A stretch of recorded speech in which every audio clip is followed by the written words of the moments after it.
Aquest punt va donar la victòria al Club Voleibol Viladecans davant el Sanse de Madrid al tie-break. Una victòria molt suada per les jugadores de Lluís Amat, que van arribar a perdre per un 7-2. Però les vilacanenques van saber donar la volta al marcador després de millorar la faceta ofensiva.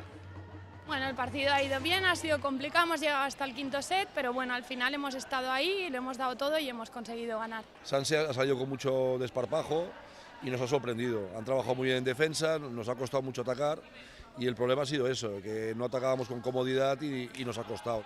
El Club Voleibol Viladecans ha començat amb bon peu la competició. Compta els seus partits per victòries. Guanyar els dos primers enfrontaments de Lliga FEP ha donat confiança a un equip que s'ha renovat força per aquesta temporada amb 8 incorporacions. Hemos hecho un equipo bastante amplio, somos bastantes jugadoras, no como otros años. Hemos traído gente nueva y bueno, la pretemporada la verdad que ha ido bien. De hecho, llevamos 2 partidos jugados, 2 partidos ganados. O sea que el tema funciona bien, pero cada partido es diferente, hay que irlo jugando cada fin de semana y poco a poco vamos a ver cómo estamos, ¿no? A final de temporada.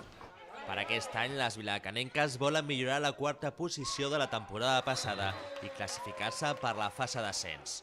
Un dels seus principals rivals serà el Sant Cugat, l'equip amb qui s'enfrontarà la propera setmana.